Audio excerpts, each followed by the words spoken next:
Bismillahirrahmanirrahim. Assalamualaikum warahmatullahi wabarakatuh. Waalaikumsalam warahmatullahi wabarakatuh. Alhamdulillahilladzi arsala rasulahu syahidan wa mubasysyiran wa nadhira wa da'iyan ila Allahi bi'idnihi wa sirajan munira. Asyhadu an la ilaha illallah wahdahu la syarika lah alladzi basyara al-mu'minina bi anna lahum fadlan kabira wa asyhadu anna Muhammadan abduhu wa rasuluh alladzi dzakkara Allaha dzikran katsira. Allahumma shalli wa sallim wa karrim wa 'azzim ala habibina Muhammadin wa ala alihi wa sahbihi tasliman katsira. Amma ba'du. Yang sama-sama kita hormati, kita muliakan para alim ulama, tokoh masyarakat, para sesepuh kita, orang tua kita, ketua Masjid Al-Fitrasi,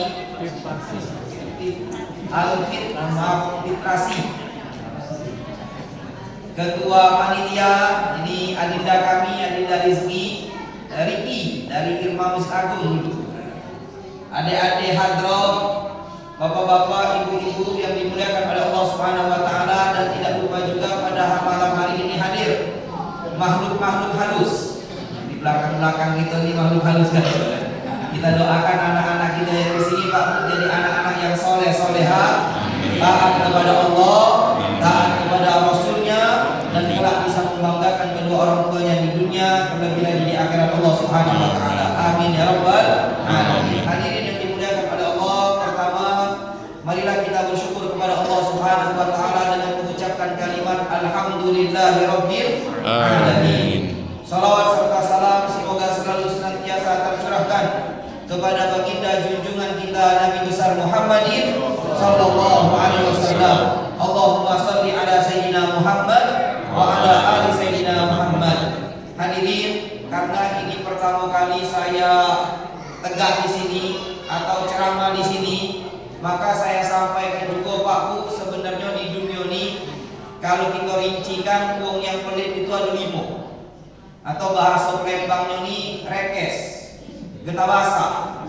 Kalau bahasa Kiai lama itu tepuk-kentut lagi digenggam. Biasanya kita lagi kecil dulu kan, genggam-kentut lalu diambukan dengan uang. Yang pertama Pak Bu, uang yang pelit itu adalah orang-orang yang enggan infak sedekah. Ini tingkatan paling rendah. Rupanya Pak Bu, uang-uang yang tidak galang infak sedekah itu tingkatan paling rendah. Ada masjid nak ngadakan acara, datang ke rumah kita, assalamualaikum, waalaikumsalam, manci. Ngapo kami ini dari pengurus masjid Al-Fitrasi. Pokoknya dari pengurus masjid lah, datang ke rumah kita, assalamualaikum, waalaikumsalam, manci kami ini dari pengurus masjid, nak ngadakan acara Maulid Nabi, nak ngadakan acara Muharraman, nak ngadakan acara Isra Mi'raj, supaya kita berkumpul silaturahim, menimba ilmu sama-sama. Sudikah Mangci ngasih sedikit hartanya ke sini atau ke acara ini? Pak, rumah kita ini besar, harta banyak, mobil 4-5 ekor sudah banyak kan pokoknya. Nah, ketika ada yang minta kita kasih 1.000 rupiah, padahal kita ini lebih besar dari situ bisa. Nah, maka ini yang dikatakan uang yang enggan infak sedekah. Nah, tapi saya jengok di sini alhamdulillah banyak makanan, banyak minuman. Tadi dikatakan juga oleh ketua masjid itu ibu-ibu sampai sore. Nah, mudah-mudahan harta Bapak Ibu yang dimakan pada malam hari ini, yang dinikmati pada malam hari ini, kelak bisa menolong kita di akhirat Allah Subhanahu wa taala. Yang kedua hadirin, uang yang pelit itu melarang orang bersedekah. Misalkan bapak-bapak di belakang rumahnya itu ada kebun pisang, dapatlah standar, dibagi berapa sikat, dapatlah 10 sikat. Ngomong dengan bininya, ya mak mano kalau pisang ini kita bagi kepada dengan tetangga, kita udah habis pisang 10 sikat ini, anak kita cuma 2. Yang sayang-sayang tadi rupanya umpanya udah di dunia. Ngomong dengan lakinya, udah usah kak, pisang ini bagus kalau masih anak itu didoyan kalau dengan pisang. Sehari pajak standar budak gitu ni. Kalau pun tangisan belum. Rupanya Pak, gini lagi laki tadi, suami takut istri nurut. Sudah jadilah apa yuk kalau main itu. Ditunggukan sepekan, belum busuk pisang nih. 2 pekan, lah mulai busuk. 3 pekan, lah busuk dulu pisang. Akhirnya bini yang kita bahasa tadi ngomong kak, caknya pisang kita busuk lalu. Anak itu udah lagi makan, ya kasih pe dengan tetangga. Nah ini namanya kulit tingkat kedua hadirin. Orang-orang yang melarang orang berbuat baik. Kulit tingkat ketiga lebih parah lagi. Melarang orang bersedekah dengan dia. Ibu-ibu, bapak-bapak misal ke rumah saya. Dari sini kalau dibuka Google Map, rumah saya itu kurang lebih 20 menit. Di belakang Hotel Amaris, perumahan mandiri, rumah yang paling besar, depannya rumah kita. Tapi ini bukan cerita orang-orang yang menjelasnya. Ada rumah paling besar di situ. Nah depannya rumah kita. Bawa pempek ke rumah saya. Sebut baik pempek sepeda, pempek 1000-an itu, pempek akuarium kata mahasiswa. Di sini ada mahasiswa kami satu nih, Azizir, mana Azizir? Nah ini mahasiswa kami Pak Bu. Insya Allah kalau anak-anak pengen disimakkan hafalan Qurannya, lagi tak simakkan biar kuliah. Hafal Al-Quran? Apa? Hadirin yang dimuliakan oleh Allah Subhanahu Wa Taala, datang ke rumah saya Ustaz, ini ada pempek dari jamaah Masjid Al-Fitarsi.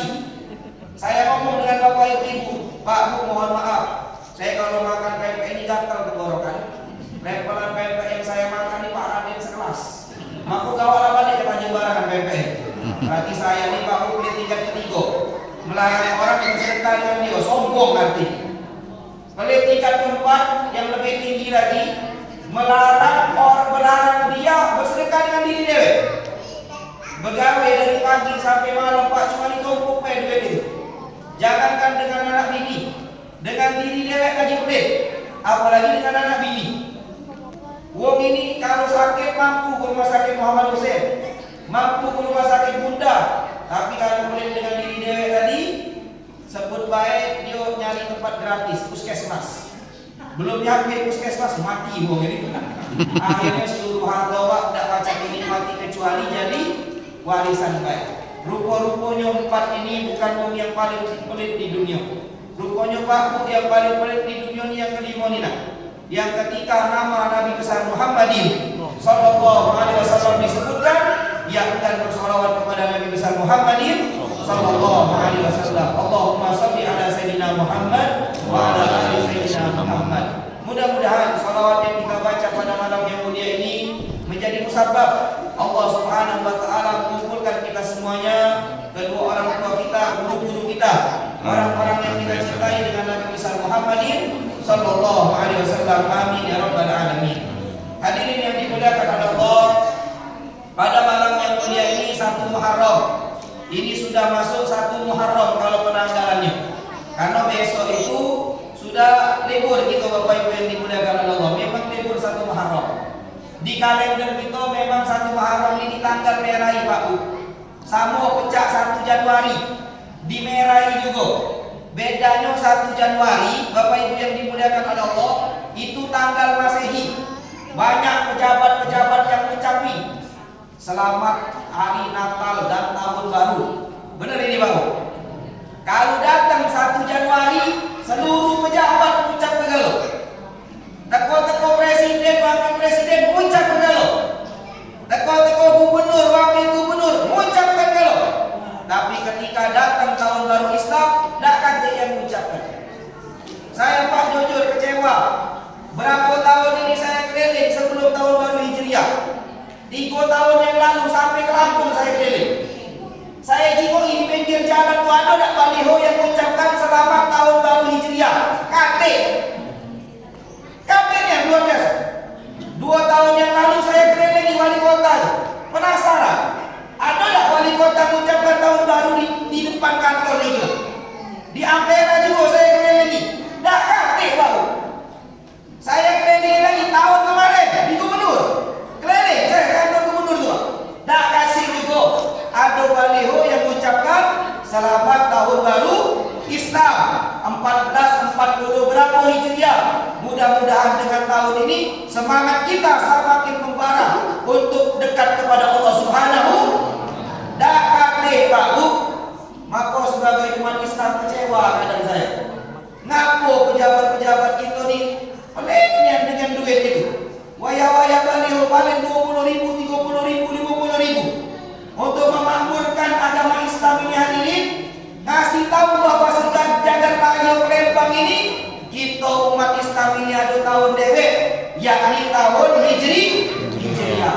Maka manfaat pertama kita melaksanakan tahun baru Islam ini hadirin, salah satunya ngasih tahu dengan anak-anak kita bahwa kita mempunyai penanggalan dewek, yakni penanggalan Hijriah yang dimulai dari Al-Muharram, Safar, Rabiul Awal, Rabiul Akhir, Jumadil Awal, Jumadil Akhir, Rajab, Sya'ban, Ramadan, Syawal, Zulqa'dah, Dzulhijjah.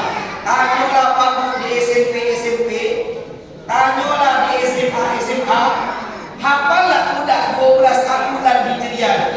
Mungkin banyak yang tidak hafal dibandingkan hafalnya. Kenapa? Karena memang sudah tahun baru Islam ini dikesampingkan Bapak Ibu. Zaman kami masih kecil dulu hidup di dusun, di pemulutan. Zaman kami masih kecil dulu budak-budak kaji itu.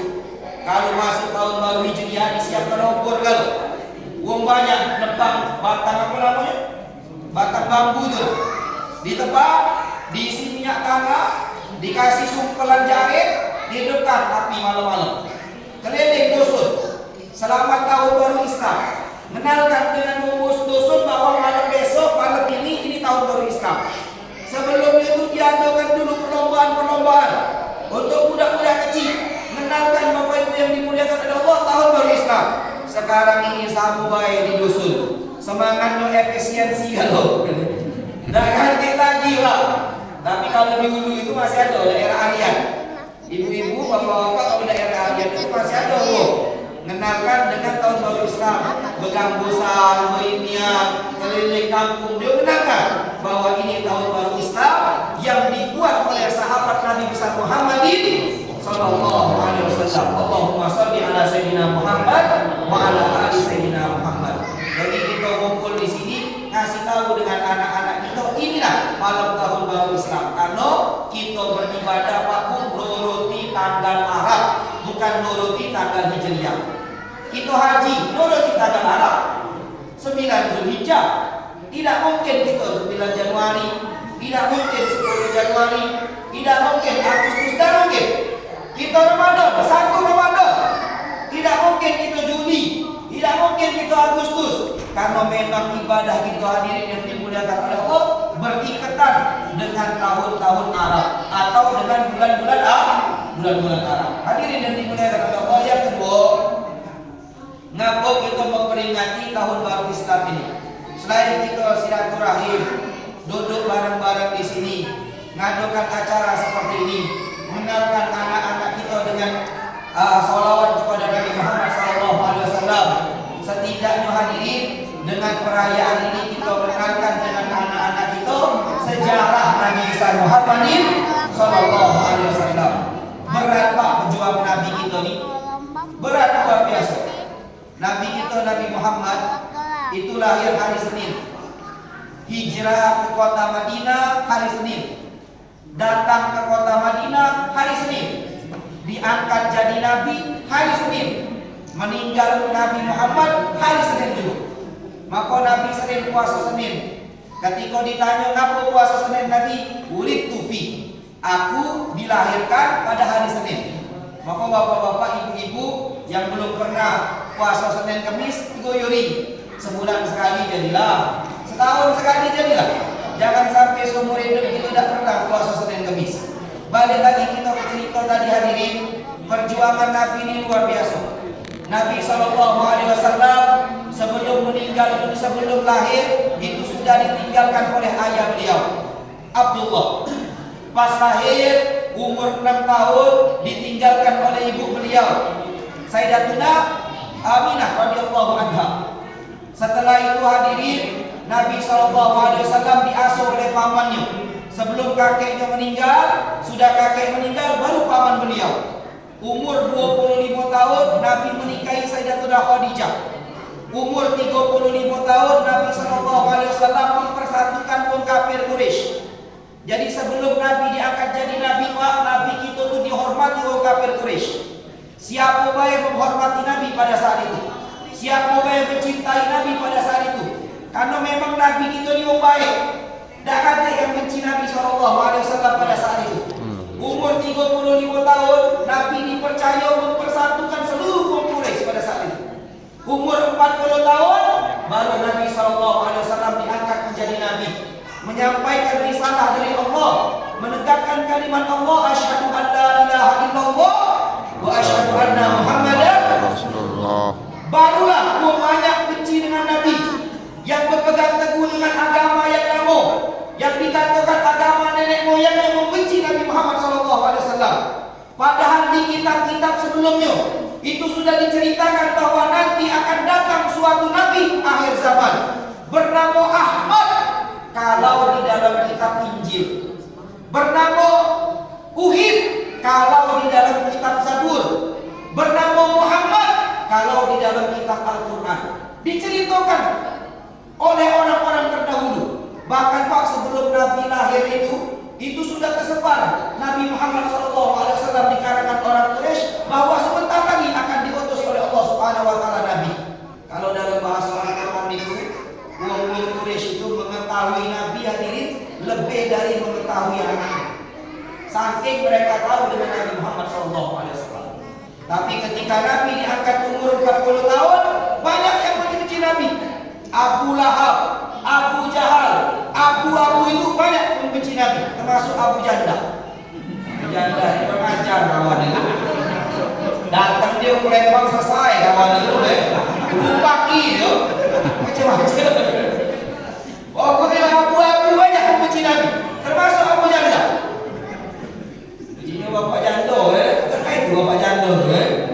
Hadirin yang dimuliakan oleh Allah Subhanahu wa taala, berdakwah Nabi di Mekah, semua harta dikorbankan. Karena memang berdakwah ini butuh harta.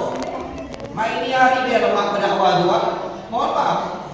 Zaman Nabi itu kaya hadirin. Pedagang dulu, beristri yang paling kaya saat itu. Sayyidatina Khadijah. Istri Sayyidina Nabi Muhammad, Sayyidatina Khadijah, itu di dalam beberapa catatan 1/6 harta Mekah itu punya Sayyidatina Khadijah. Kaya raya. Tapi ketika Nabi diangkat jadi Nabi umur 40 tahun, semua harta Nabi, semua harta Sayyidatina Khadijah didermakan di jalan Allah Subhanahu wa taala. Maka berdakwah itu butuh duit. Mainnya hari baik berdakwah dikasih duit.